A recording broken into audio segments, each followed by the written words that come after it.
I'm 61 years old, and 3 days ago I learned that the people you sacrifice everything for can look you in the eye and tell you you're worthless. Before we continue, comment where you're watching from and subscribe to the channel.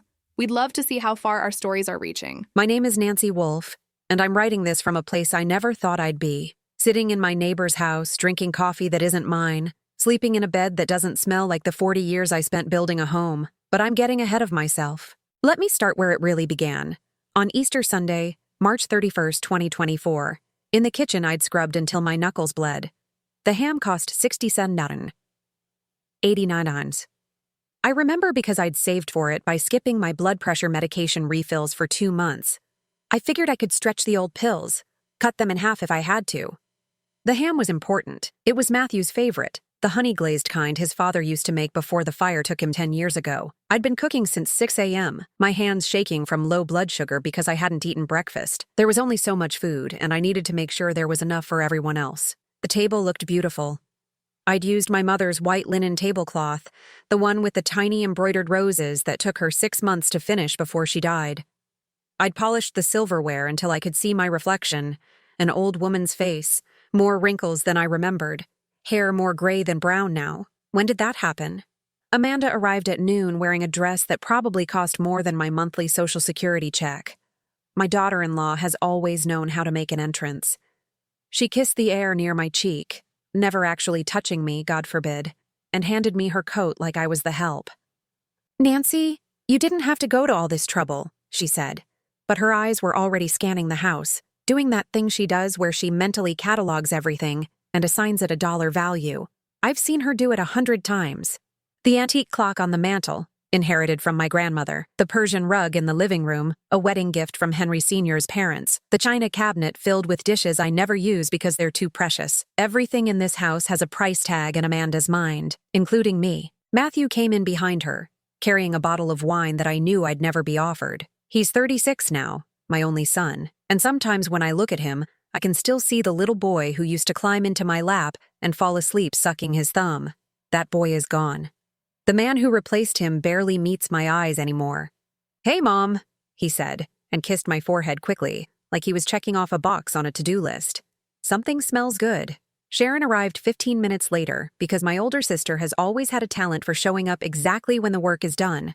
She's 63, 2 years older than me, and she spent those extra 2 years perfecting the art of looking at me like I'm something stuck to the bottom of her shoe. "Nancy, you look tired," she said, which is Sharon's way of saying I look old and used up. She settled into the best chair at the table, the one at the head, where Henry used to sit, and accepted the glass of wine Matthew poured for her without a thank you. I served the meal in silence. Ham, scalloped potatoes, green bean casserole, dinner rolls I'd made from scratch because the store-bought ones are full of preservatives, and Matthew's father always said homemade was better. I'd been on my feet for 7 hours. My lower back was screaming. The arthritis in my hands had flared up from all the chopping and stirring, and my knuckles were swollen to twice their normal size. Nobody noticed. They ate like I wasn't there. Amanda complained that the potatoes were a bit salty. They weren't. I'd measured exactly. Sharon critiqued the green beans for being overcooked. They were perfectly tender. Matthew said nothing, just shoveled food into his mouth while scrolling through his phone under the table. I ate standing up in the kitchen, picking at the scraps they'd left on the serving dishes. This is what Easter had become. This is what every holiday had become since Amanda joined the family 3 years ago. I was washing the first load of dishes, because of course no one offered to help, when Amanda walked in and leaned against the counter, watching me with those calculating eyes. "Nancy, Matthew and I need to talk to you about something important." My hands stopped moving in the soapy water. I knew that tone.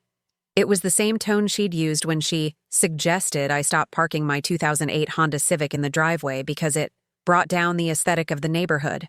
The same tone when she'd recommended I start eating dinner in my room on Friday nights because they like to host friends and it would be less awkward. "What is it?" I asked, even though I didn't want to know.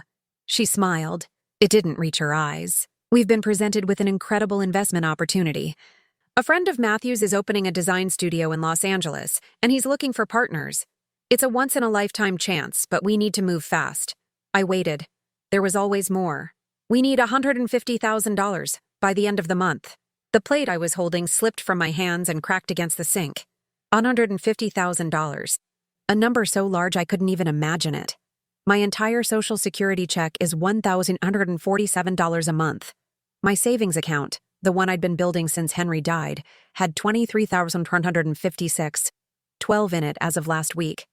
I knew because I checked it every Monday, the same way I checked that my will was up to date, that my blood pressure medication was rationed correctly, that I had enough canned soup to last the month.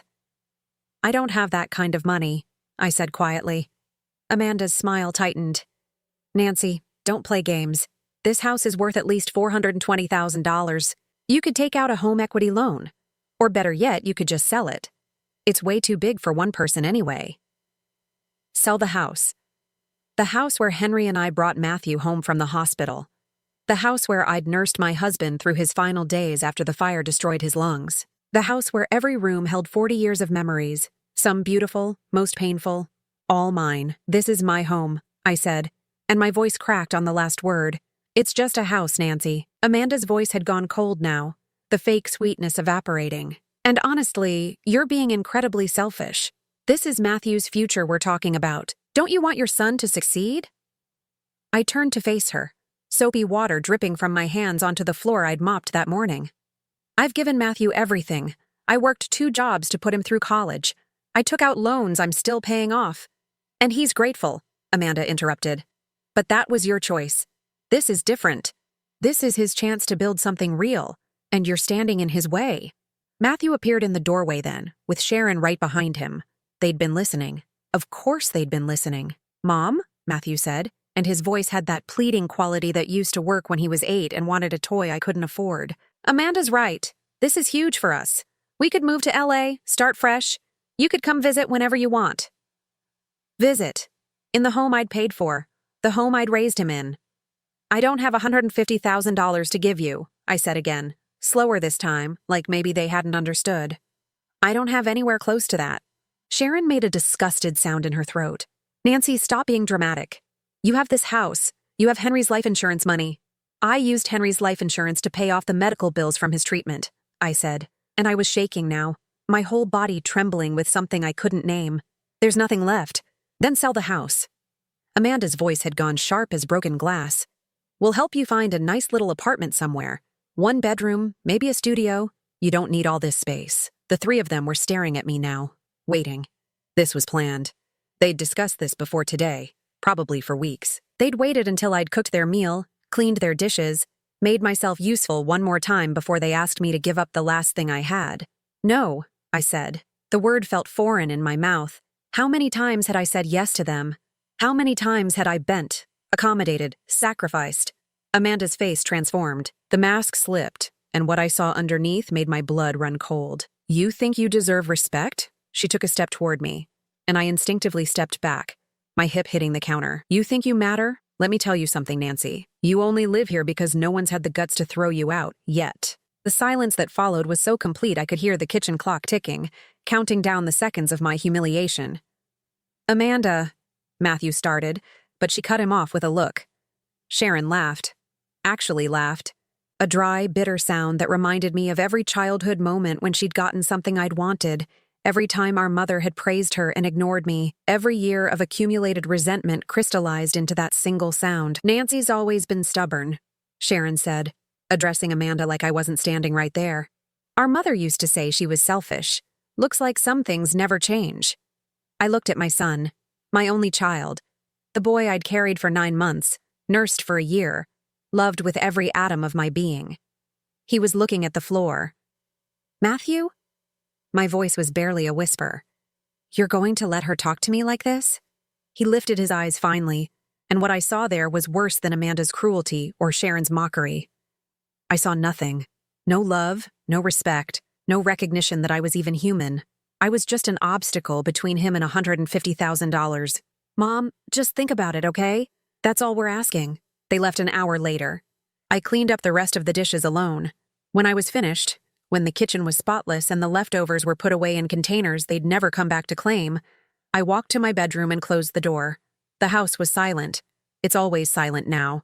I opened the closet, moved aside the winter coats I rarely wear, and pulled out the small safe hidden behind them. My hands shook as I spun the combination, Henry's birthday, the only numbers I'd never forget. The safe clicked open.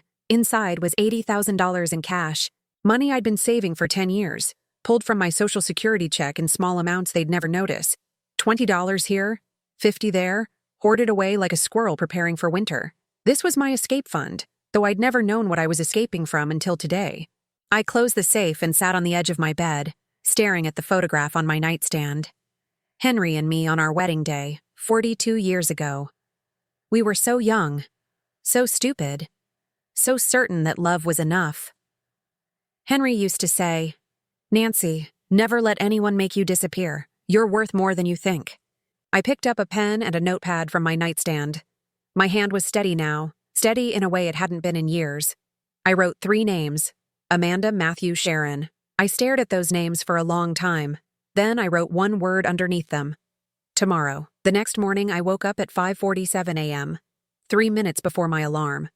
I hadn't really slept, just lay there in the dark, listening to the house settle around me, thinking about those 3 names written on the notepad. I made coffee, strong, black, the way Henry used to drink it. My hands didn't shake anymore. That was interesting. For months, maybe years, my hands had trembled when I poured coffee, when I signed checks, when I did anything that required steadiness. The doctor said it was essential tremor, common in people my age, nothing to worry about. But this morning, my hands were rock solid. I was sitting at the kitchen table when I heard Matthew's bedroom door open upstairs. He lives here. I should clarify that. When he and Amanda got married 3 years ago, they moved into my house temporarily while they looked for their own place. That was in June 2021. It's now April 2024. The temporary arrangement had become permanent, the way these things do when no one has the courage to say stop. Matthew came down in his work clothes: khaki pants, button-down shirt, the uniform of a high school history teacher who makes $52,000 a year before taxes. I know his salary because I helped him negotiate it when he got hired. I also know that between his student loans, $47,000 remaining, car payment, $483 a month, and credit card debt, at least $15,000, though he's never told me the exact number, he's drowning. Amanda doesn't work. She calls herself a design consultant, which means she spends 6 hours a day on Pinterest and Instagram, planning the dream home she doesn't have with money she hasn't earned. "Morning, Mom," Matthew said, not quite meeting my eyes. He poured coffee into the travel mug I'd bought him for Christmas. $24.99 at Target, reduced to $18. We'd $74 with my senior discount. "We need to talk," I said. He froze with the mug halfway to his lips. "About yesterday? Mom, Amanda was just stressed. She didn't mean..." "Where does the $150,000 actually need to go, Matthew?" The color drained from his face. "What? You're a terrible liar. You always have been." I took a sip of my coffee. "When you were 7, you broke my mother's vase playing baseball in the house, and you tried to tell me the cat did it. We didn't have a cat." He set the mug down carefully. "It's for the design studio. I told you." "No, it's not." I pulled out my phone. A 6-year-old iPhone with a cracked screen that I'd been nursing along because new phones cost $800 and I'd rather eat, and opened my email. I have a friend who works in commercial real estate in Los Angeles. I asked her to look into design studios opening in the area. There are 3, and none of them are looking for investors right now. Matthew's jaw tightened. That's what he does when he's cornered. His whole face goes rigid, like he's bracing for impact. "So, I'll ask you again," I said quietly. "Where does the money need to go?" He sat down across from me, and for a moment he looked like that 7-year-old boy again, caught red-handed with baseball bat in hand. "Amanda has some debt. How much?" "I don't know exactly." "Matthew, how much?" His voice dropped to a whisper. "Around $185,000. The number hit me like a physical blow. $185,000. More than 4 times what they'd asked me for. More than I could ever hope to have, even if I sold everything I owned. "How?" The word came out strangled. "Credit cards, mostly. Personal loans. She bought furniture for the house, clothes, took some courses on interior design that didn't pan out. There was this investment scheme her friend Vanessa got her into. Some cryptocurrency thing that turned out to be a scam, and then she borrowed from some people." He trailed off. "What people?" "Private lenders, the kind who don't go through banks. Loan sharks. My daughter-in-law had borrowed money from loan sharks. And you thought I could fix this?" It wasn't a question. "Mom, they're threatening us. These guys don't mess around. They want their money by the end of April, or..." He stopped. "Or what? Or things get ugly."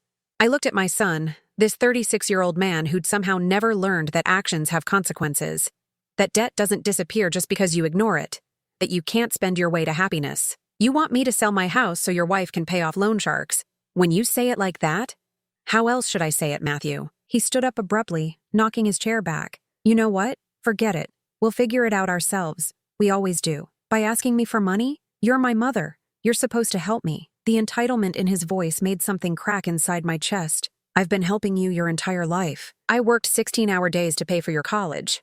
I co-signed your car loan when no bank would touch you. I gave you a place to live rent-free for 3 years. We pay rent, he snapped. You've given me $300 total since you moved in. That's $8.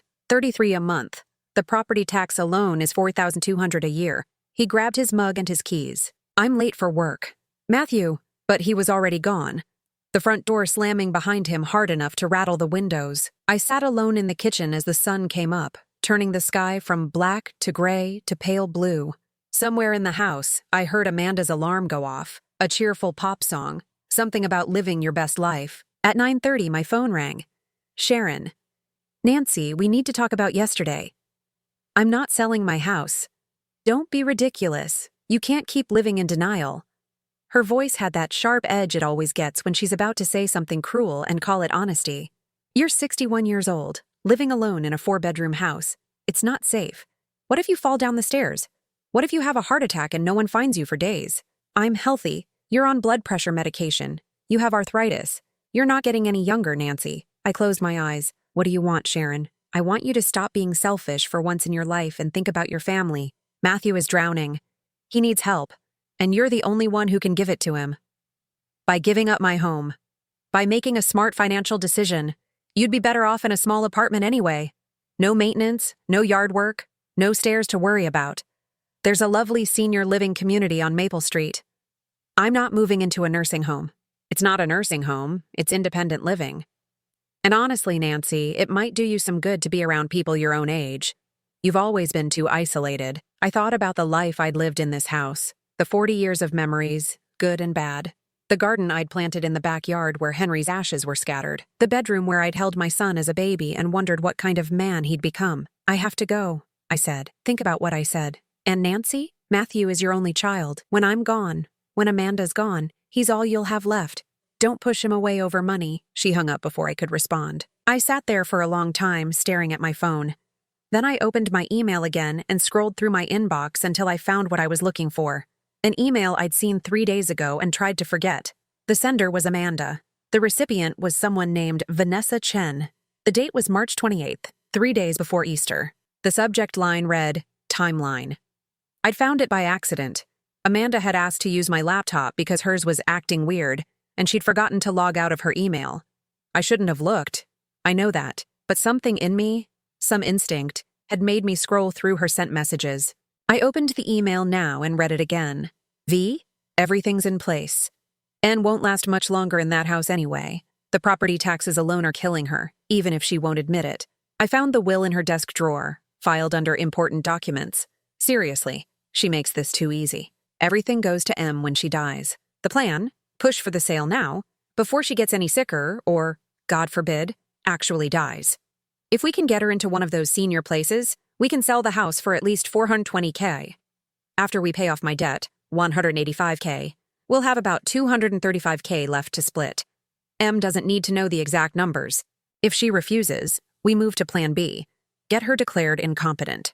I talked to that lawyer you recommended. He says with the right documentation, medical records showing cognitive decline, testimony from family members about erratic behavior, we could get conservatorship within 3 months.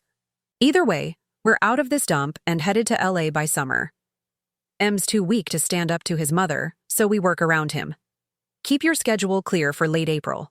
We might need you to testify about N's concerning behavior. I'd read this email 10 times since I first found it. Each time it felt like swallowing glass. My daughter-in-law had been planning my exile for months. She'd rifled through my desk, read my will, consulted lawyers about having me declared mentally incompetent, and she'd recruited Sharon, my own sister, to help build a case against me. The worst part? She was right about Matthew. He was too weak to stand up to her. He'd proven that yesterday when he stood silent while she verbally eviscerated me. I forwarded the email to my personal account, then deleted it from Amanda's sent folder. She'd never know I'd seen it. Then I did something I hadn't done in 10 years. I called Henry Brooks, my next-door neighbor. Henry is 65, retired from the Postal Service, widowed like me. His wife died 8 years ago. Cancer, same as they thought Henry Sr. had before the fire took him instead. We've been neighbors for 30 years, but we'd kept a polite distance since our spouses died, the way people do when shared grief is too heavy to carry together. Nancy, he sounded surprised. Everything okay? No, I said. No, it's really not. Can I come over? 20 minutes later, I was sitting in Henry's kitchen, which looked almost identical to mine. Same layout, same vintage. Drinking tea and telling him everything. The Easter dinner. The demand for $150,000. Amanda's email. Sharon's phone call this morning. He listened without interrupting, his weathered hands wrapped around his own mug. When I finished, he was quiet for a long moment. What are you going to do? He finally asked. I don't know, but I can't stay in that house with them anymore. I feel like I'm waiting for them to kill me. They're not going to kill you, Nancy. No, they're just going to erase me. Which might be worse. He reached across the table and took my hand. His palm was warm, calloused, real. You have options. You know that, right? You're not helpless. I feel helpless. You're not. You're just scared. There's a difference. We sat like that for a while, hands clasped across the table like two old ships moored together in a storm. Finally, I pulled away. I should go. Thank you for listening. Nancy? He walked me to the door. If you need a place to stay, my guest room is always open. No questions asked. I nodded, not trusting my voice. When I got home, Amanda was in the living room scrolling through her phone. She didn't look up when I came in. Matthew says you're being difficult, she said casually, like we were discussing the weather. I'm not selling my house. Now she looked up. We'll see about that. Something in her smile made my blood run cold. This wasn't over. Whatever plan B was, it was already in motion. I went to my room and locked the door. Then I took out my notepad and added 2 more names to the list. Vanessa Chen Pastor Dale. I didn't know who Pastor Dale was yet, but Amanda's calendar, which synced to the laptop she'd used, showed a meeting with him tomorrow at 2 p.m. at Sharon's church. They were building their case, gathering their witnesses. But they'd made one critical mistake. They'd underestimated the woman they were trying to erase. Wednesday, April 3rd. I know the date because I circled it on my calendar this morning with red marker.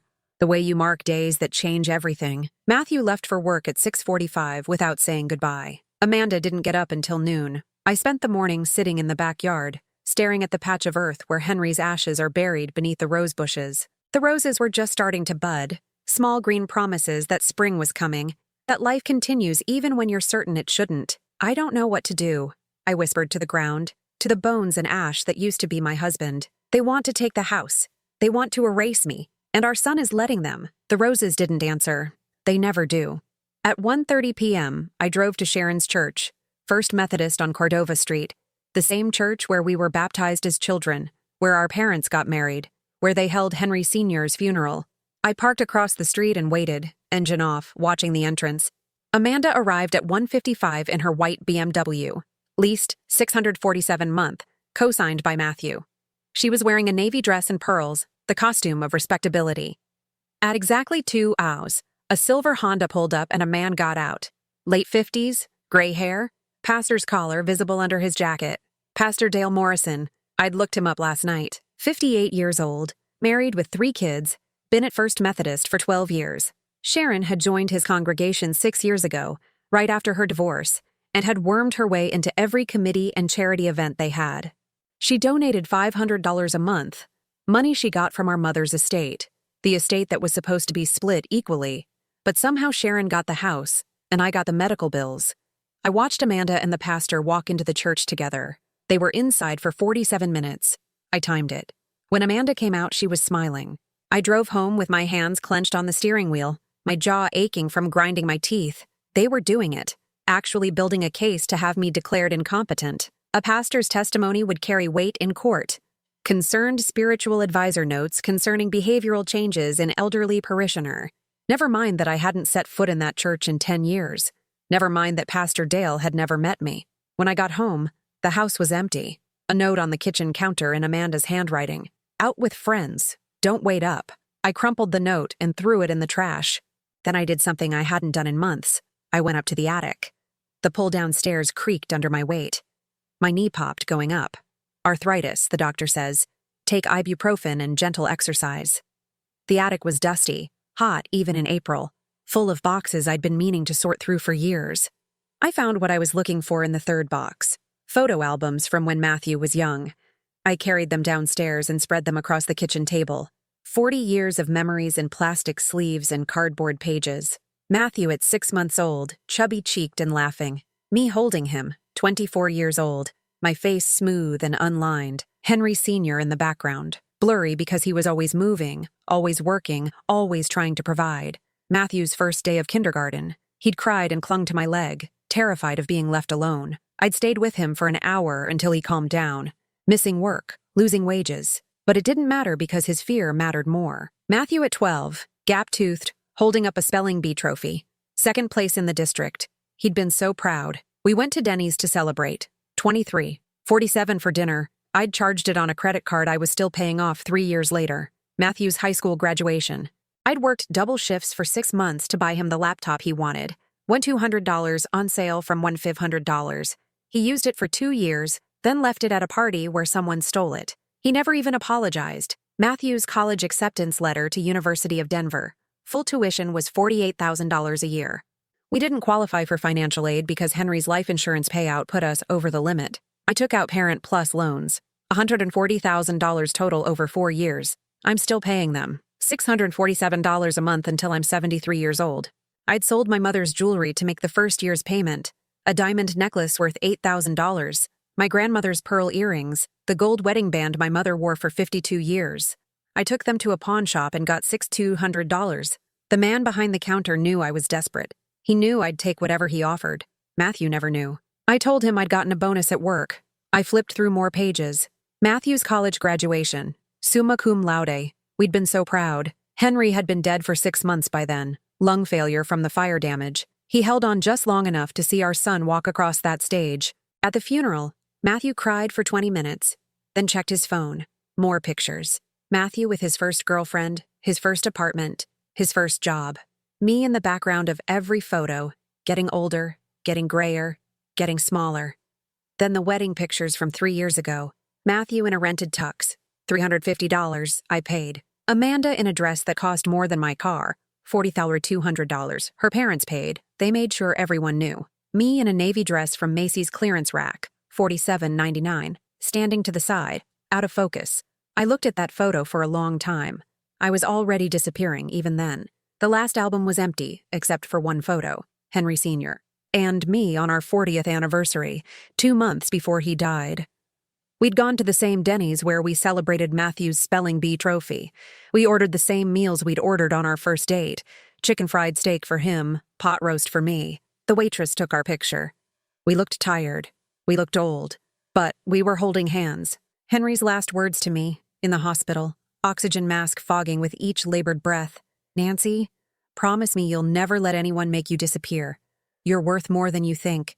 Don't forget that. I'd promised. I'd lied. I closed the album and rested my head on the kitchen table, surrounded by photos of a life I'd given everything to, for people who couldn't wait for me to die. My phone buzzed, a text from Sharon. Talk to Pastor Dale. He's very concerned about you. We all are. Please consider getting help. I stared at that message for a long time. Getting help. Code 4. Agree to be declared incompetent. Agree to be moved to a facility. Agree to disappear quietly so we can divide up your assets without the inconvenience of your presence. I went to my bedroom and opened the safe. The $80,000 was still there, rubber-banded in stacks of hundreds. Escape money. Emergency money. Blood money, in a way. Every dollar represented something I'd gone without. A meal skipped. A medication rationed. A coat worn one more winter. Next to the cash was something else. A bottle of pills. Oxycodone. 60 tablets. Prescribed to Henry in his final weeks. He'd only taken 12. I'd kept the rest, telling myself I might need them someday for my arthritis. But I'd known even then what I was really keeping them for. I took the bottle out and set it on my nightstand.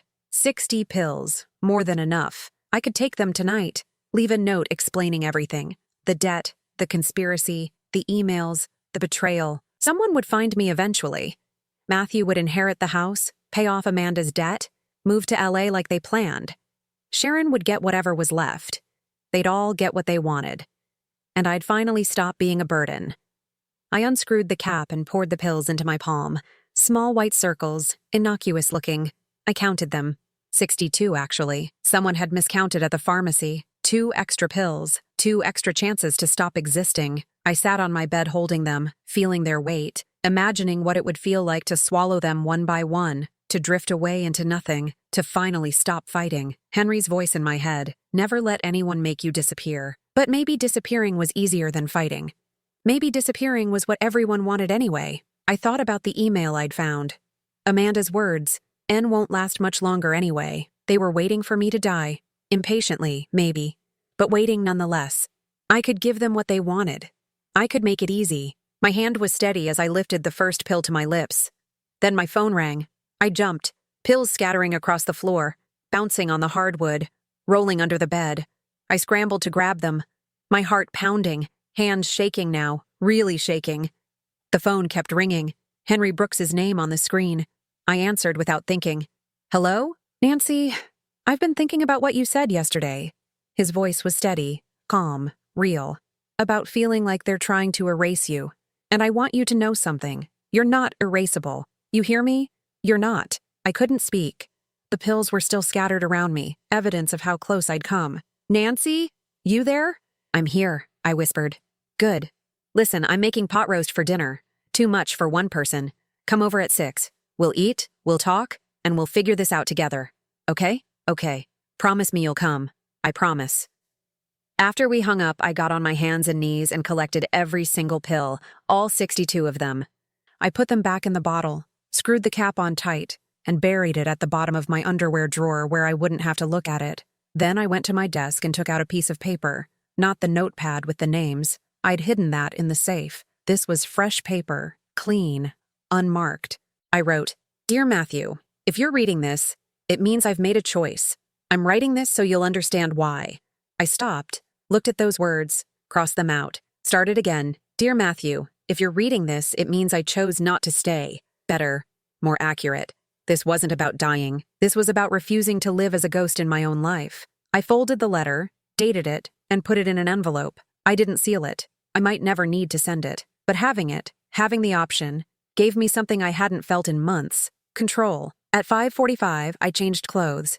Clean jeans, a sweater that didn't have stains. I brushed my hair, put on lipstick for the first time in weeks. I looked at myself in the mirror and barely recognized the woman staring back. When had I gotten so old? When had I started to disappear? I walked next door to Henry's house, and he answered on the first knock, smiling like I was someone worth smiling at. "Right on time," he said. "Hope you're hungry." We ate pot roast at his kitchen table, and he told me stories about his wife, how she used to burn everything she cooked, how they'd laugh about it, how even burned pot roast tasted good when you were eating it with someone you loved. "I miss her every day," he said. "But you know what I don't miss? The version of myself I became after she died." I spent 2 years just existing. Not living, existing. Then one day I woke up and realized I was doing exactly what she'd begged me not to do. I was disappearing. What changed? I decided to stay visible, to keep showing up, even when it hurt, especially when it hurt. He refilled my water glass. "Nancy, whatever you're planning, and I can see you're planning something, don't disappear. Fight back. Stay visible." I looked at this man I'd known for 30 years, but never really seen until now. What if I don't know how to fight? Then you learn, and I'll help you. When I got home at 9:30, the house was dark. Matthew and Amanda were gone. Out with friends, another note said. I didn't crumple this one. I kept it. Evidence. I went to my bedroom, took out the notepad from the safe, and looked at the names I'd written. Amanda, Matthew, Sharon, Vanessa, Chen, Pastor Dale, 5 people working together to erase me. I added one more name at the bottom, Nancy Wolfe. Then I drew a line through it. Not crossing it out, underlining it. I was done disappearing. Tomorrow, I would start fighting back. Thursday morning, April 4th, I woke up at 4:00 a.m. with perfect clarity. I'd spent 3 hours last night researching Colorado property law on my cracked iPhone, squinting at the small screen until my eyes burned. I learned that a house sale could close in as little as 7 days with a cash buyer. I learned that I didn't need anyone's permission to sell property that was solely in my name. I learned that Amanda's plan to declare me incompetent would take at least 60 days to process through the courts. I had a head start. I was going to use it. At 6:04 a.m., I called Margaret Chen, the real estate agent who'd sold me this house 42 years ago. She was 79 now, semi-retired, but she answered on the second ring. Nancy Wolfe. My goodness, it's been years. How are you, dear? I need to sell my house, Margaret. Fast. Cash buyer, no contingencies. Close within a week. There was a pause. Nancy, are you sure? That house has been in your family? I'm sure. Can you do it? I can make some calls. What's your asking price? I'd looked up comparable sales in the neighborhood last night. Houses like mine were going for $410,000 to $435,000. I'll take $380,000. First serious offer, no negotiation. That's well below market value. I know. Can you do it or not? Give me 2 hours. At 8:17 a.m., Margaret called back. I have a buyer. Couple relocating from California. Been looking for 3 months. They're desperate. They'll pay $385,000. All cash. Close in 5 days. But Nancy, you need to think about this. Where will you go? I'll figure it out. Send me the paperwork. You'll need to sign in person. Can you come to my office this afternoon? I'll be there at 2. I hung up and sat very still in my kitchen, listening to Matthew moving around upstairs. He left for work at 6:45, same as always. Amanda's alarm went off at 8:30. I heard her stumble to the bathroom, heard the shower run, heard her blow dry her hair for 20 minutes. She came downstairs at 9:15 in yoga pants and a tank top, her daily uniform, the outfit of someone who's never had to work for anything. Morning, Nancy, she said, not looking at me as she poured coffee. Matthew and I are going out tonight. Don't wait up. Where are you going? She finally looked at me, and her smile had that edge to it. Meeting with a lawyer, just covering our bases, making sure everyone's protected. I'm sure you are. Something in my voice made her pause. She studied me for a moment, frowning. You seem different today. Do I? Yeah, less. She waved her hand vaguely. Pathetic. I smiled. Must be the coffee. She left at 10:30 for yoga class. Or whatever she did for 3 hours every day. I'd stopped asking. The house was mine. I went to my bedroom and pulled out 3 large suitcases from the closet. I packed methodically. Clothes, toiletries, medications, the photo albums from last night, Henry's urn from my nightstand, important documents from my desk, birth certificate, social security card, Henry's death certificate, my will, the will. I'd need to change that. At 1:45 p.m., I called Henry Brooks. Henry, I need a favor. A big one. Name it. I'm selling the house. Close is Tuesday. I need somewhere to stay. My guest room is yours. How long? I don't know. Maybe forever. He was quiet for 3 beats. They pushed you too far. They pushed me exactly far enough. When do you want to move in? Tonight. After they leave for their lawyer meeting. I'll help you carry boxes. At 2 p.m., I was sitting in Margaret Chen's office, signing papers with a hand that didn't shake. Purchase agreement, disclosure forms, title paperwork. Margaret kept giving me concerned looks, but she didn't ask questions. The buyers want to close on Tuesday, April 9th at 10 a.m., she said. That's 5 days from now. After closing, you'll have 24 hours to vacate. Are you absolutely certain about this, Nancy? I've never been more certain of anything in my life. What about your son? Does he know? He will. I took the signed papers and drove home. It was 3:30. Amanda's car was in the driveway. She was back from yoga. I could hear her on the phone in the living room, voice low and urgent. Yes, Pastor Dale. Tuesday works. Sharon will be there too. No, she has no idea. Right. We'll frame it as concern for her well-being. I stood in the hallway, listening to my daughter-in-law plan my destruction, and I felt nothing. No anger, no hurt, just cold determination. At 6 p.m., Matthew came home. At 6:30, they left for their lawyer meeting. Amanda in her pearls and navy dress, Matthew in khakis and a button-down, playing dress-up, playing adults, playing concerned family members. We'll be back late, Matthew said. He still wouldn't meet my eyes. Take your time. I watched them drive away. Then I called Henry. He came over with his pickup truck.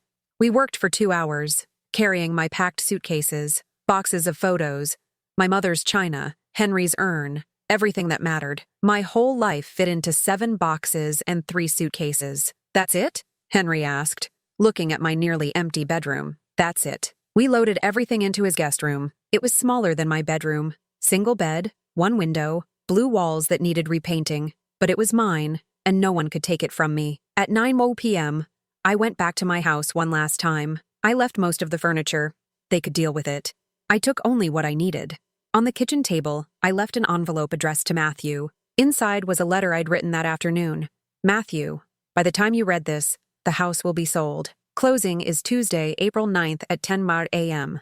The buyer takes possession 24 hours after that. The sale price was $385,000. After paying off the remaining mortgage, $47,000, property taxes, $4,200, and closing costs, $8,500, the net proceeds are approximately $325,300. This money has been placed in an irrevocable trust for your future children. If you have a child, the trust will be released to that child when they turn 18. Until then, neither you nor Amanda can access it. I've named First National Bank as trustee. If you never have children, the money goes to the Denver Public Library System when you die. I'm sorry it came to this. I loved you more than my own life, and I would have given you anything except my dignity. The house keys are in the mailbox. You have until Wednesday at noon to remove your belongings.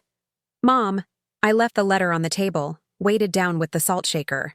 Then I took my house keys off my keyring and put them in the mailbox. I stood on the porch for a long moment, looking at the house where I'd lived for 42 years, the house where I'd been married, where I'd raised my son, where my husband had died. Thank you, I whispered to the walls, to the memories, to the ghosts. I'm sorry I couldn't save you. Then I walked next door to Henry's house, to my new life, and I didn't look back. At 11:47 p.m., I was lying in the guest room bed, staring at the ceiling when I heard it, screaming. I went to the window. Amanda's car was in her driveway, headlights still on. She was standing in the yard, illuminated by the porch light, phone pressed to her ear, screaming into it. Matthew was coming up the walkway, reading something. The letter, probably. Even from here, I could see the color draining from his face. Amanda saw him. Did you know about this? Her voice carried across the yards. Did you know? Henry appeared in the doorway of the guest room. You okay? I'm perfect. We watched together as Amanda tried the front door, found it locked, tried her key, found it didn't work. She started pounding on the door, then kicking it. Nancy! Nancy! Open this door right now! Matthew was just standing there, letter in hand, looking at the house like he'd never seen it before. A bedroom window opened 2 houses down. Mrs. Patterson, the neighborhood busybody. Keep it down out there. Some of us have work in the morning. Amanda whirled around. Mind your own business. You're screaming in the street at midnight. It is my business. I'm calling the police if you don't quiet down. Another window opened. Mr. Ferraro from across the street. Then the Johnsons next to him. One by one, the neighborhood woke up to witness Amanda's meltdown. She looked around at all the faces in the windows, at Matthew still frozen on the walkway, at the house that was no longer hers. Her face did something complicated. Rage, desperation, humiliation, all at once. Then she fainted. Actually fainted, collapsed onto the lawn like a Victorian lady with the vapors. Matthew dropped the letter and ran to her. Mrs. Patterson shouted, "Someone call 911!" Henry snorted beside me. Well, that's one way to make an impression on the neighbors. I watched as Matthew cradled Amanda's head in his lap, as Mrs. Patterson came out in her bathrobe with a glass of water, as Mr. Ferraro called the paramedics. The whole street was awake now, watching, filming on their phones, documenting Amanda's public humiliation. She came to after a few seconds, disoriented, and then she saw all the neighbors staring at her. The look on her face was almost worth everything she'd put me through. Almost. The paramedics arrived. They checked Amanda over, declared her fine. Panic attack, low blood sugar, stress, and recommended she see her doctor. The neighbors gradually went back inside. The show was over. Matthew helped Amanda into the house. Through the window, I could see them moving around, talking, gesturing. Then Amanda threw something. A lamp, maybe. It shattered against the wall. More screaming, muffled now by the walls. Henry pulled the curtains closed. You should try to sleep. I don't think I can. Try anyway. You've got a busy few days ahead. He was right. Tuesday was closing day. Wednesday was move-out deadline. And somewhere in there I needed to change my will, talk to a lawyer about protecting myself, and figure out what came next. But for now, for this moment, I was safe. I was visible. I had won the first battle. At 7 a.m. Friday, my phone started ringing. Matthew. I let it go to voicemail. It rang again. Sharon. Voicemail. Amanda. Voicemail. By 9 a.m., I had 17 missed calls and 8 text messages, ranging from pleading to threatening. Sharon. Nancy, call me right now. What have you done? Matthew, Mom, please, we need to talk. This is insane. Amanda, you can't do this. We'll sue. We'll stop the sale. You're making the biggest mistake of your life. I deleted them all. Then I called Margaret Chen. The buyers are still good for Tuesday? I asked. They're thrilled. But Nancy, I'm getting calls from people claiming to be your family, trying to stop the sale. They're saying you're not mentally competent. I'm completely competent. I had a cognitive assessment done last month as part of my annual physical. I can provide documentation. That would be helpful, just to cover all bases. At 10 a.m., I walked to Dr. Morrison's office, my GP for 15 years. I explained the situation.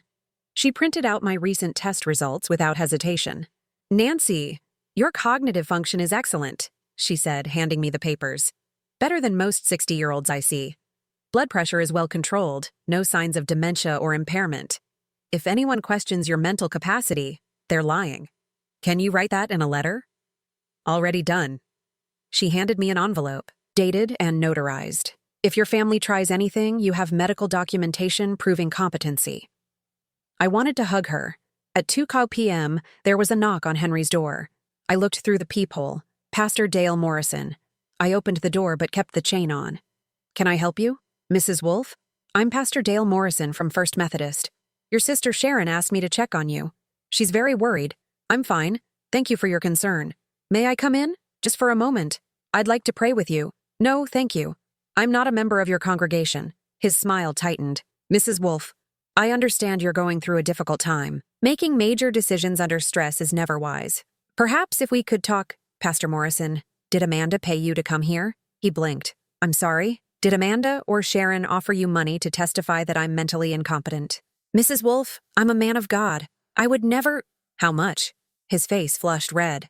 This conversation is over. He turned and walked away quickly. Henry had been standing behind me the whole time. You think they bribed him? I think they tried, and I think he's just realized he's in over his head. That night, I slept 10 hours straight for the first time in months. Saturday, April 6th, 3 days until closing. Matthew showed up at Henry's door at 8 a.m. I was having coffee in the kitchen when I heard the knock. Henry answered before I could stop him. She doesn't want to see you, Henry said, his voice carrying through the house. I need to talk to my mother. Matthew's voice was strained, desperate. Please, 5 minutes. I set down my coffee cup and walked to the door. Matthew looked terrible, unshaven, eyes bloodshot, shirt wrinkled like he'd slept in it. Good. You have 3 minutes, I said. Henry stepped aside but stayed close, arms crossed, protective. Matthew stood on the porch, looking at me like he'd never seen me before. Mom, what are you doing? The house. You can't just sell it. It's our home. It was my home. You were guests who overstayed. He flinched. I know Amanda has been difficult. Difficult? I laughed, and it came out harsh. She called me worthless. She told me I only lived there because no one had the guts to throw me out. She's been planning to have me declared incompetent so she can steal my house. That's not difficult, Matthew. That's evil. She didn't mean— Stop. I held up my hand. Stop defending her. For once in your spineless life, stop choosing her over reality. His face crumpled. Mom, please. We can fix this. I'll talk to her.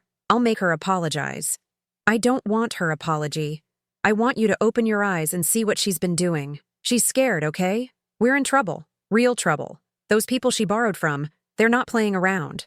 They want their money by the end of the month or— He stopped, swallowing hard. Or what? Or they hurt us. They've already made threats. Amanda's terrified. Good. Maybe fear will teach her something that common decency couldn't. Mom, you don't understand. I understand perfectly. Amanda created this mess. You enabled it. And now you want me to sacrifice my home, my security, my future to fix problems that neither of you had the courage to face. The answer is no. What about the trust? His voice rose, panicky. You put everything in a trust for kids we don't even have yet? That money could save our lives right now. That money is no longer yours to waste. It's protected.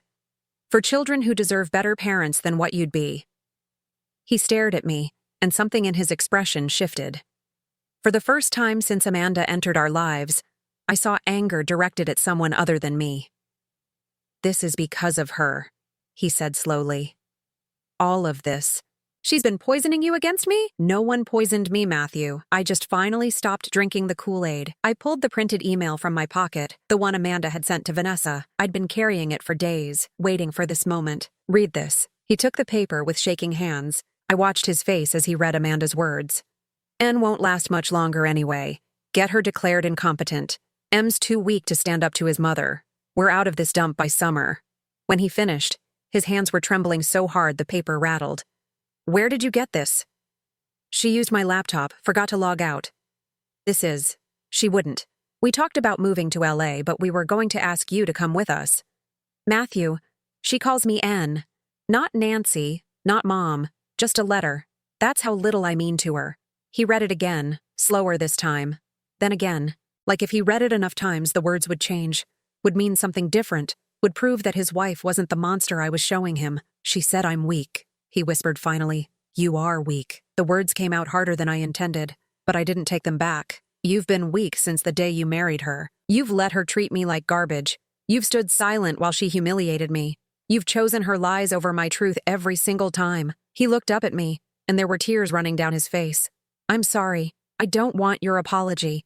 I want you to do something about it. What can I do? If I leave her, those people will still come after us. We're on all the loans together, all the credit cards. Then you'll deal with it together. File bankruptcy. Get second jobs. Do what every other struggling couple does. You figure it out without stealing from your elderly mother. Mom, your 3 minutes are up. I started to close the door, but he put his hand out, stopping it. Wait. Please, just tell me, why did you do it? Why the trust? Why not just, I don't know, put the money in savings, give it to charity, anything but lock it away for grandchildren that might never exist? I looked at my son, this man I'd raised, this stranger who'd let his wife plan my destruction, because maybe someday you'll have a child, and maybe that child will have a grandmother who actually gets to know them, and maybe that child will grow up understanding that family is supposed to protect each other, not prey on each other. The money is for them, not for you, never for you again. I closed the door. Through the window, I watched him stand there for 5 minutes, just staring at the closed door, the email still in his hand. Finally, he walked away. Henry brought me more coffee. You okay? Ask me tomorrow. At 11 a.m., Sharon called. I let it go to voicemail. She called again at 11:15, 11:30, 11:45. On the 4th try, I answered. What, Sharon? You need to stop this insanity right now. I talked to Pastor Dale. You mean the pastor you tried to bribe to testify against me? Silence. Then, I don't know what you're talking about. Pastor Dale came here yesterday, looking very uncomfortable. I asked him how much you and Amanda offered him. He left pretty quickly after that. Nancy, you're being paranoid. Am I? Because I also have documentation of my cognitive function from Dr. Morrison, dated, notarized, stating I'm of sound mind. So if you and Amanda try to take this to court, I have medical proof that you're lying. More silence. You've always been jealous, Sharon said finally, her voice venomous. Ever since we were kids. Mom liked me better, Dad liked me better, and you couldn't stand it. Now you're taking it out on your own son. Mom didn't like you better. She pitied you. There's a difference. How dare you? You stole her estate, Sharon. The house was supposed to be split between us. Instead, you forged documents and took everything, leaving me with $47,000 in medical bills from her final months. I never said anything because she was dead, and fighting with you wasn't worth it. But I know what you did. That's a lie. I have the original will. Mom's lawyer gave me a copy before he retired. You changed it 6 months before she died, when she had dementia and couldn't understand what she was signing. That's elder abuse, Sharon. That's fraud. I could hear her breathing on the other end, ragged, panicked. You have no proof. I have the will. I have the medical records showing her dementia diagnosis. I have testimony from her nurse that you visited alone several times during those final months. Want to take this to court? Because I'd love to explain to a judge why you're suddenly so concerned about elder abuse when you're guilty of it yourself. She hung up. I sat there, phone in hand, feeling nothing. No satisfaction, no anger, just emptiness where my family used to be. At 2:01 p.m., there was another knock. This time it was Vanessa Chen. I recognized her from her Facebook photo. Mid-30s, designer handbag, fake smile. Mrs. Wolfe? I'm a friend of Amanda's. She asked me to, you're the one who was supposed to testify that I'm mentally incompetent. Her smile faltered.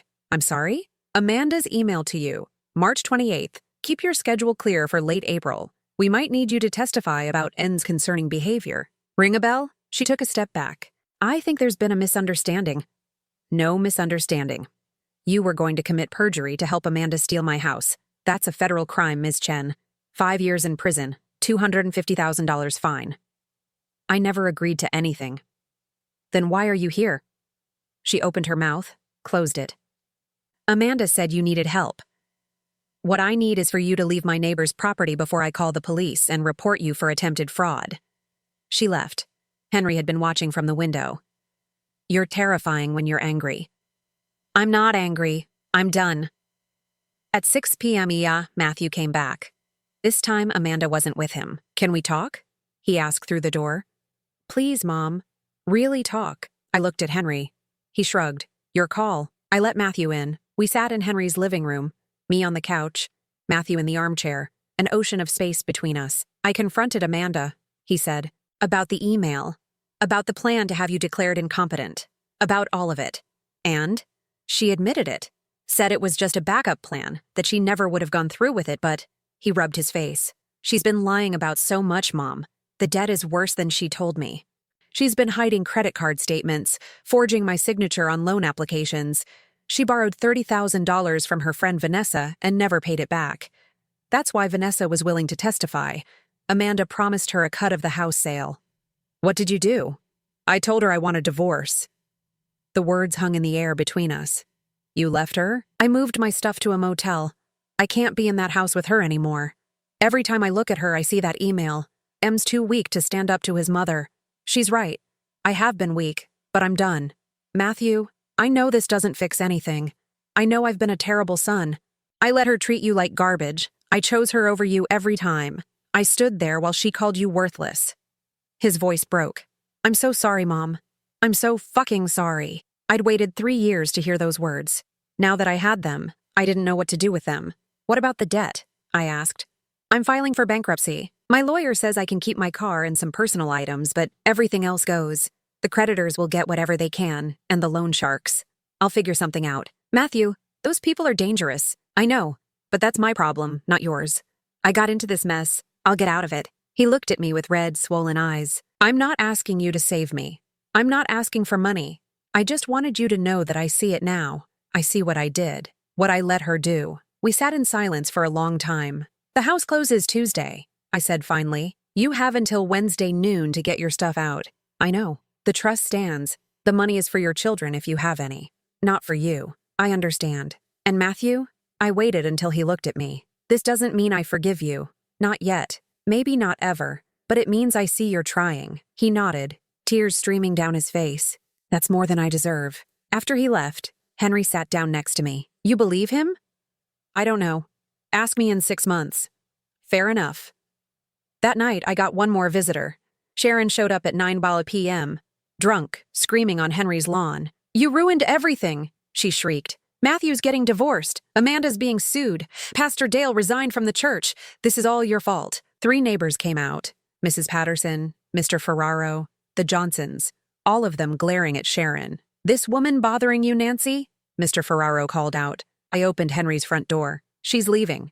I'm your sister. You can't just throw me away. You threw me away first, 40 years ago, when you stole Mom's estate. Now everyone knows what you did. Mrs. Patterson pulled out her phone. I'm calling the police if you don't leave. Sharon looked around at all the faces in the windows, at the phones recording her meltdown, at me standing in the doorway of a house that wasn't mine, but was more home than anywhere she'd ever welcomed me. She left. Tuesday morning, I closed on the house. Matthew met me there to sign his release. Since he'd been living there, he had to formally relinquish any claim. He looked smaller somehow, diminished. He signed without arguing. The buyers were a young couple, pregnant with their first child. They were so excited, so hopeful. I remembered being that young, that stupid, that certain that love was enough. I handed them the keys and walked away. Wednesday, April 10th, moving day. I went to the house one last time at 8 a.m. Matthew was already there, loading boxes into a U-Haul truck he must have rented. He looked up when I pulled into the driveway, Henry's driveway now, I had to remind myself, and gave a small, uncertain wave. Need help? I asked. He looked surprised. You'd help me? I'd help anyone move. Doesn't mean I've forgiven you. We worked in silence for 2 hours. His belongings fit into the truck with room to spare. He wasn't taking any of the furniture, said he didn't want anything Amanda had picked out. Smart.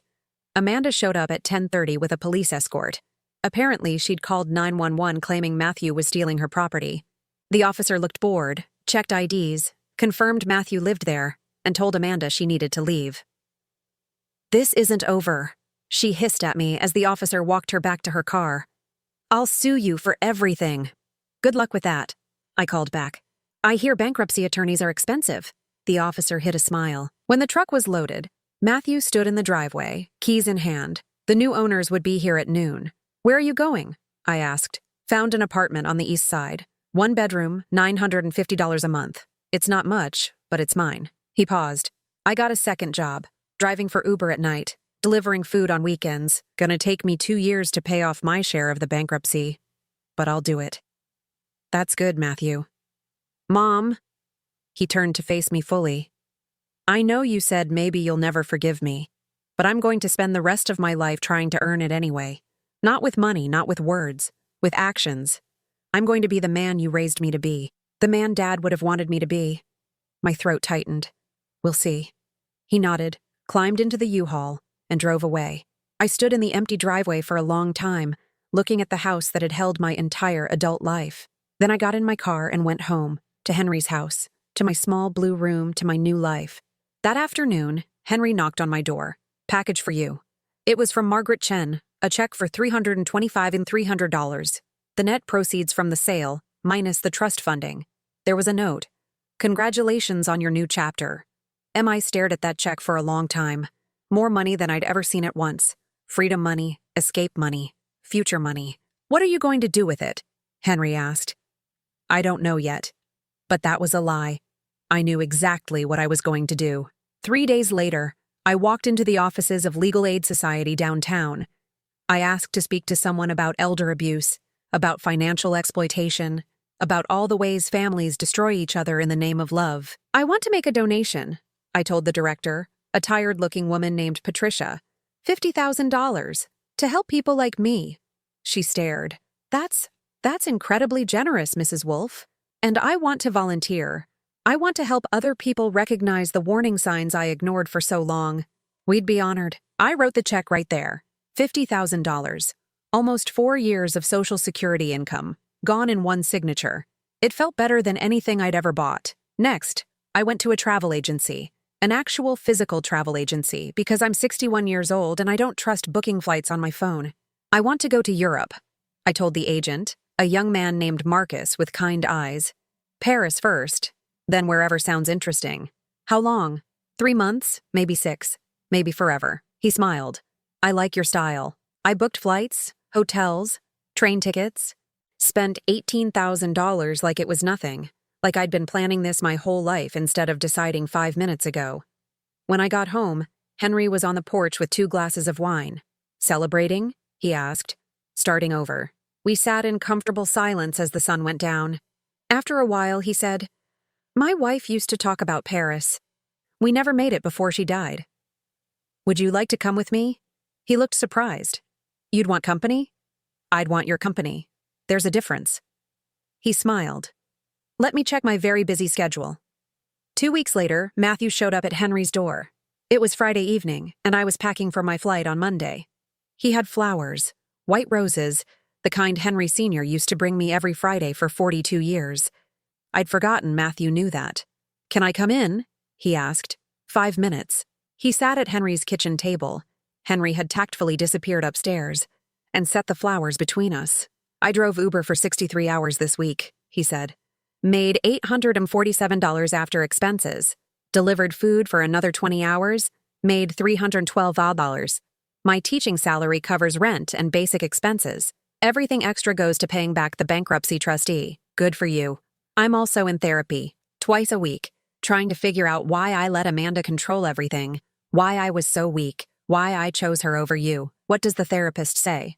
"That I'm afraid of conflict, that I'd rather be passive than risk confrontation, that I let Amanda make all the decisions because then I couldn't be blamed when things went wrong." He looked at his hands. "Basically, I'm a coward. At least you're a self-aware coward now." He laughed, a short, bitter sound. "Amanda's in jail, by the way." I set down my coffee. What? She tried to fraud another loan using my identity. Forged my signature on an application for $75,000. Bank caught it, pressed charges. She was arrested yesterday. Bail is set at $50,000, which she obviously doesn't have. Part of me felt satisfaction. Most of me just felt sad. I'm sorry, Matthew. I'm not. She made her choices. Now she gets to live with them. He pushed the flowers toward me. These are for you. No strings attached. I remember Dad used to bring you roses every Friday. I thought maybe you'd like to have that tradition back. My eyes burned. Matthew, I'm not asking you to forgive me. I'm not asking for anything. I just wanted you to know I'm trying. He stood up.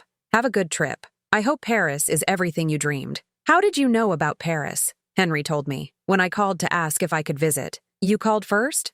You taught me to be respectful.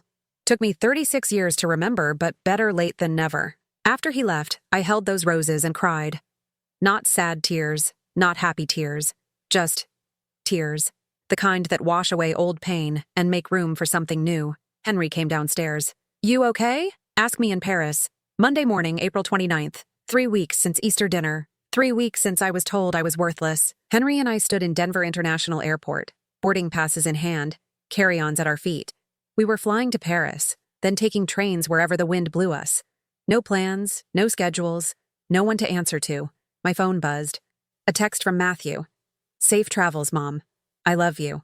I stared at those words for a long time. Then I typed back, thank you. I'll send postcards, not I love you too. Not yet. Maybe someday, maybe never. But the door wasn't completely closed. Ready? Henry asked. I took one last look at my phone, at the life I was leaving behind. Then I turned it off and dropped it in my purse. Ready. We flew to Paris. We walked the cobblestone streets and ate pastries that cost $12 each and didn't feel guilty. We visited the Louvre, climbed the Eiffel Tower, drank wine by the Seine. We talked about our dead spouses, our broken families, our second chances at life. On our third night there, sitting at a cafe in Montmartre, I bought postcards. I wrote to Matthew. Paris is beautiful. The coffee is terrible, but the croissants make up for it. Learning that I don't need anyone's permission to be happy. Hope you're learning too. Mom. I didn't write, love Mom, just Mom. He'd have to earn the love back.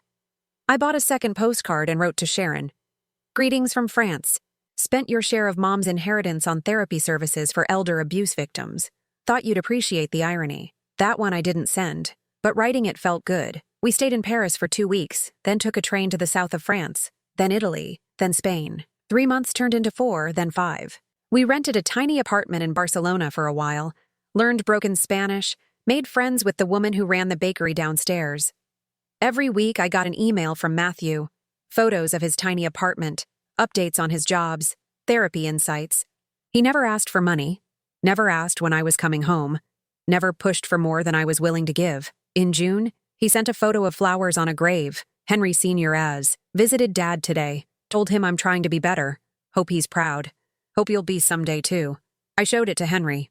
What do you think? I think people can change, if they want to badly enough. Do you think I should forgive him? I think you should forgive him when you're ready, not before. In August, Matthew sent a different kind of email. Amanda was sentenced today. 3 years for fraud, identity theft, and perjury. She tried to blame everything on me in court. Judge wasn't buying it. I start divorce proceedings next week. Lawyer says it'll be quick since we have no assets and she's incarcerated. Weird to feel relieved and sad at the same time. I wrote back, not weird at all. That's called being human. In September, we went to Greece. In October, Portugal. In November, we started talking about coming home. I miss my house, Henry admitted one night over dinner in Lisbon. I miss my porch, my coffee maker, my bed. I miss having more than 3 outfits. We could go home for Christmas, see how it feels. And if it feels wrong, we get on another plane. We flew back to Denver on December 15th. The airport was decorated for Christmas. Families everywhere. The energy of homecoming thick in the air. Matthew was waiting at baggage claim. I hadn't told him we were coming home. Henry must have. He looked different, thinner, harder somehow, like someone who'd been through fire and survived. He was wearing a McDonald's uniform under his jacket. The second job, probably. Hi, Mom, he said quietly. Hi. We stood there awkwardly while Henry collected our bags, giving us space. I have something for you. Matthew said. He pulled an envelope from his jacket. I saved $5,000 from my extra jobs. It's not much compared to everything you gave me over the years, but it's a start. I want to pay you back. For the college loans, for the car, for everything. I took the envelope but didn't open it. Matthew, you don't have to. I do have to. His voice cracked. You spent your whole life giving me things I never appreciated. I'm spending the rest of mine trying to give something back. I looked at my son, this man who'd hurt me so badly, who was trying so hard to heal the wounds he'd caused. I'm not ready to forgive you, I said. I don't know if I ever will be, but I'm willing to try if you are. That's more than I deserve. Probably. But Henry says people can change if they want to badly enough. So prove it. He nodded, tears streaming down his face. I will. I swear I will. Henry came over with our bags. Ready to go home? Yeah, I said. Yeah, I think I am. We drove to Henry's house. My house now too, officially. I'd paid half the mortgage while we were gone. Equal partners in this new life we were building. That night, I sat in my blue room, surrounded by souvenirs from 6 countries, holding the envelope of money Matthew had given me. I opened it. $50 $100 bills, crisp and new. I imagined him working double shifts, skipping meals, saving every penny. This wasn't about the money.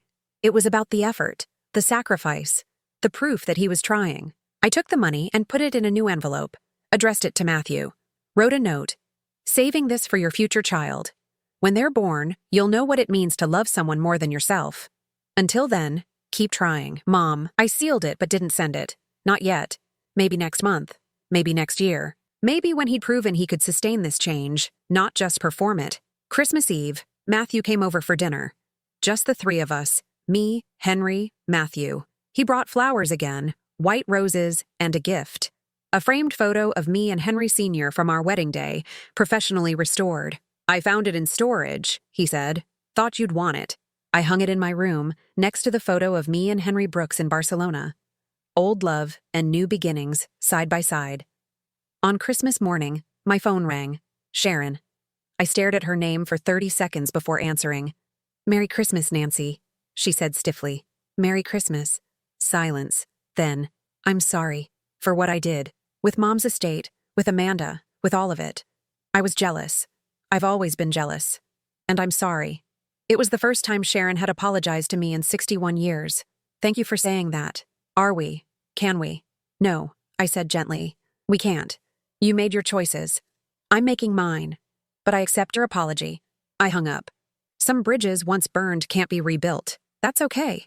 Not every relationship is worth saving. That afternoon, Matthew asked if he could come over every Friday for dinner. Just dinner, he said. No expectations. Just, I want to be in your life. However you'll let me. I looked at Henry. He shrugged. Your call. Okay, I told Matthew. Every Friday. But you bring the groceries and help cook. Deal. It's been 4 months now. April 2025. 1 year since Easter dinner. Since I was told I was worthless. Since I learned to save myself. Matthew comes every Friday with groceries and white roses. We cook together, eat together, talk about small things. He doesn't ask for money. He doesn't ask for forgiveness. He just shows up and keeps showing up, proving with actions that he's becoming someone worth knowing. I don't know if I'll ever fully forgive him. Some wounds are too deep to heal completely, but I'm learning that forgiveness and relationship aren't the same thing. I can build something new with him without erasing what he destroyed. Henry and I are planning another trip. Japan this time, in the fall. We're talking about selling his house and buying something together. Something that's ours and not weighted with ghosts. I'm 62 years old. I have $250,000 in the bank. I have friends who chose me, not obligation. I have a son who's trying to earn back what he lost. I have a man who makes me coffee every morning and doesn't expect anything in return. I have a life that's mine. Last Friday, after dinner, Matthew asked, Mom, do you think you'll ever forgive me? Really forgive me? I thought about it. About the 3 years of humiliation. About Amanda's sneer. About the house I lost. About the woman I was and the woman I've become. Ask me again next year, I said. He nodded. I can do that. And maybe next year I'll have an answer. Or maybe I won't. Maybe forgiveness is a journey without a destination. Maybe the trying is the point. This morning I bought a postcard. Not from Europe this time. Just one from a gift shop downtown. It shows the Denver skyline at sunset. I wrote, to anyone reading this who feels invisible, who's been told they're worthless, who's sacrificed everything for people who don't appreciate it. You're not too old to start over. You're not too weak to fight back. You're not required to set yourself on fire to keep others warm. Choose yourself. It's never too late. I signed it. Nancy Wolfe, age 62, still here. Still visible. Still learning. I'm going to frame it and hang it in my room, next to the wedding photos and the Barcelona memories. A reminder that the best chapter of my life didn't start until I had the courage to close the ones that were killing me. What would you do if you were me? Would you forgive Matthew? Would you give Sharon another chance? Send me your stories. Tell me how you saved yourself. Because we're all fighting these battles, and none of us should have to fight alone. This is Nancy Wolfe, signing off from my blue room, my second chance, my visible life. I'm not done yet.